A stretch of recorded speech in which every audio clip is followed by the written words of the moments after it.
If there were a serious storm or a hurricane, this would all be flooded out. Let's say theoretically they said this place will be flooded. I don't think people have an answer to that right now, saying, you know what, well then at that point I'd move. You know, they're struggling with day-to-day survival needs. It's probably too late to stop the next big storm surge event, so we need to start preparing.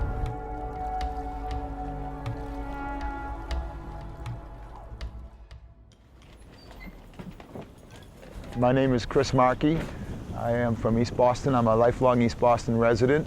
I work for the Neighborhood of Affordable Housing on environmental issues and sustainability issues in the community. Global climate change is coming knocking on people's front doorsteps. And so I think that, you know, that's one of the things that we have to recognize is what we're doing here, is we're trying to prepare communities to deal with realities of global warming. It's not a debate anymore. We are expecting to be vulnerable to greater storm surge and flooding as a consequence of the sea level rise and storm surge. I developed this sea level rise tour as a way of developing or doing some community education around climate change and sea level rise. There is a proposal to site a casino in East Boston at the Suffolk Downs racetrack. It's going to take a lot more work for some of us who are trying to educate the community because the casino is diverting the attention away from climate change issues. The biggest issue today is the casino issue. I think it's more immediate than the climate change issue. I think it's something that people can see, but I don't think necessarily that people have a real handle on what those impacts will be. Climate change. When the climate change? The climate's like a cycle. It goes through a cycle. If you look, you think it's global warming, but look back 1,000 years. They had winters like we had 2 years ago. Ain't nothing changed. Some winters. Yeah, I think we need to do a better job of educating people about climate change. I work with the youth group of 9 East Boston youth. That's where the tide is, right? Now Sandy was 12.6, so called 12 and a half feet. Yeah, no, don't. I don't want you falling in, Christian. So, this is Sandy here. That's what? 3 feet right there, okay? Down. Right there. I think the youth are a great ally in public awareness, especially for things like sea level rise, where they're things that the adult population doesn't want to deal with. So right here, we need to get to that corner, okay? That's where Superstorm Sandy would have hit. That's not water rise? That's 12.6 feet right there. I'm gonna drown. What? Can you imagine that? East Boston is an environmental justice community. What that means is that East Boston is comprised largely of residents who are considered vulnerable in a lot of different ways.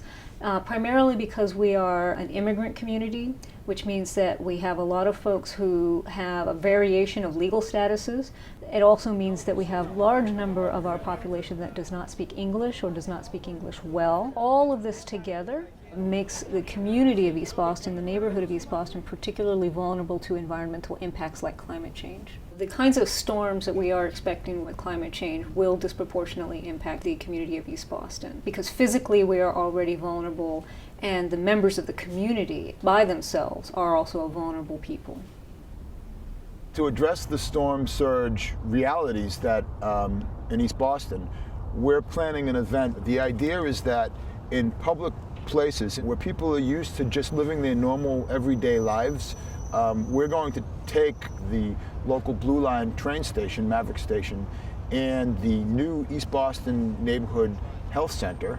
What we're trying to do is to put basically blue cellophane on clear plastic and tape it up all around the windows of these buildings to make it look like their water is that high. About 4 feet of water, which would be pretty much exactly what storm surge there would have been had Sandy's storm surge of 12 and a half feet impacted Maverick Square.